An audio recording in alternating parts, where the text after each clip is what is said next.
I'm Mrs. Maurer from the office, and I'm reading Chapter 8, A Family Reunion, from our book, The Mouse and the Motorcycle, for One School, One Book. The next thing Ralph knew, his mother was shaking him by the shoulder. "Wake up," she said. "Ralph, wake up. Room service has brought us another meal." "Room service?"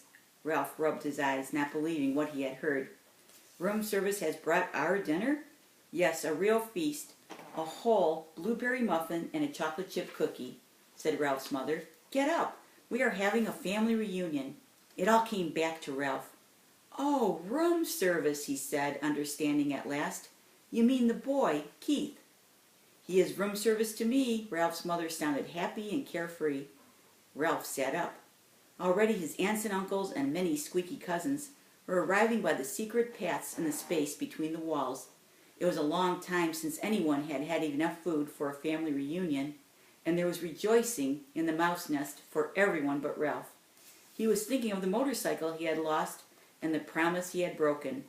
He had a dull, heavy feeling in the pit of his stomach and did not feel like celebrating.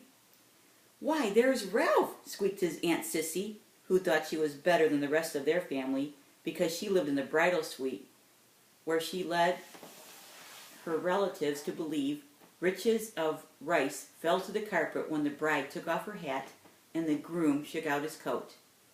The rest of the family knew Aunt Sissy was not as grand as she pretended to be, because very few brides and grooms came to this hotel these days. "My, how you've grown!" Ralph never knew what to say when people told him how he had grown. "Well, well, if it isn't Ralph," said Uncle Lester, who had a nest inside the wall of the housekeeper's office, where the maids dropped donut crumbs every morning at 10 o'clock when they had their coffee. "What's this I hear about you riding up and down the halls on a motorcycle?" Uncle Lester had a way of saying the wrong thing at the wrong time. "My land, a motorcycle?" said old Aunt Dorothy.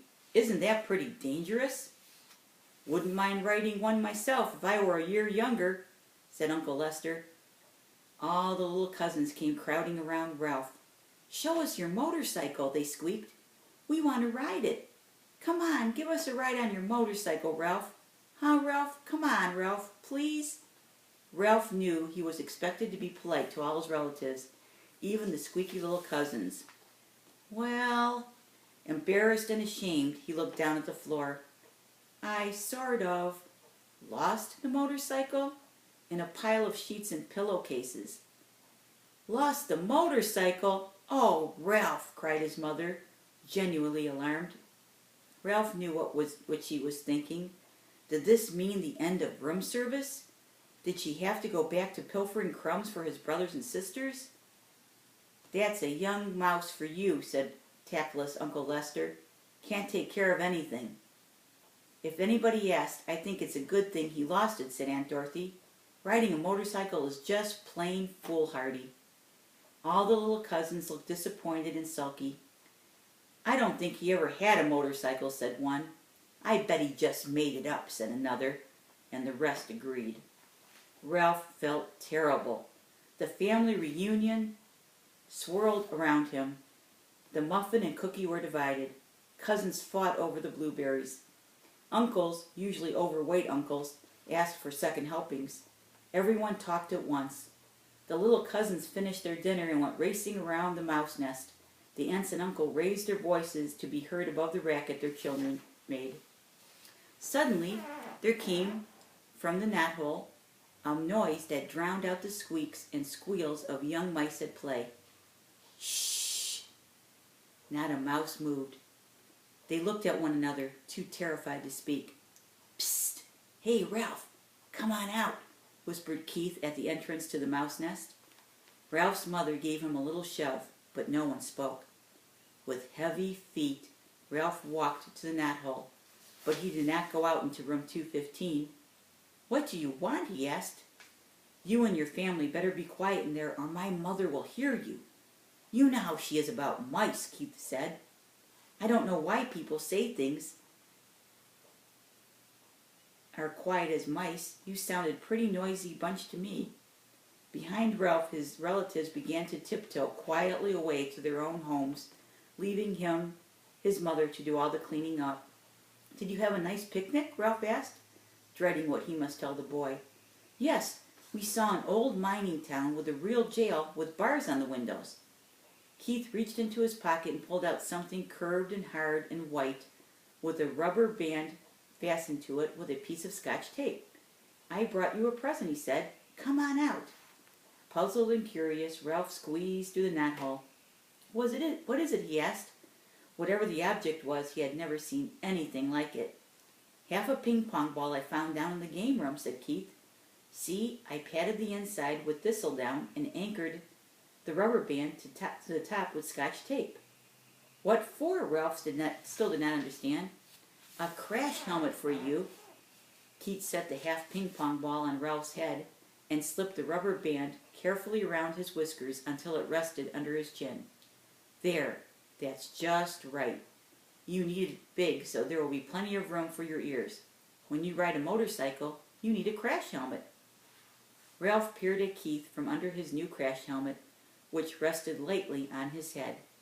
He knew he looked every inch a motorcycle racer, but never in his whole life had he felt so ashamed.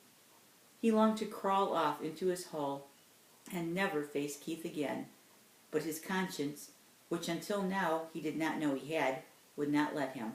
There was nothing to do but stand there in his fine new crash helmet and confess. "You might as well know," he told Keith. "I lost the motorcycle." "Lost the motorcycle?" Keith, who had been kneeling, sat back on his heels. "But how?" "I rode it by mistake into a pillowcase in a heap of linen on the floor, and it got dumped into the laundry hamper," confessed Ralph. "You rode it into a pillowcase?" repeated Keith. "But you weren't supposed to ride it in the daytime. You promised." "I know," agreed Ralph miserably. "I didn't exactly mean to ride it." "Well, you see, the maid was vacuuming under the bed, and I—" began Ralph, and stopped. "Oh, what's the use? I rode it and I lost it, and it's probably gone to the laundry by now, and I'm sorry." The boy and the mouse were silent. Both were thinking about the little motorcycle with its clean lines and pair of shining chromium exhaust pipes. "That motorcycle was my very most favorite of all my cars," said Keith. "I saved my allowance and bought it myself." Ralph hung his head in his crash helmet. There was nothing more he could say. It was a terrible thing he had done. "I guess I should have known you weren't old enough to be treated with a motorcycle," said Keith. The boy could not have said anything that could hurt Ralph more. And that's the end of Chapter 8. Thank you for listening. Have a great evening.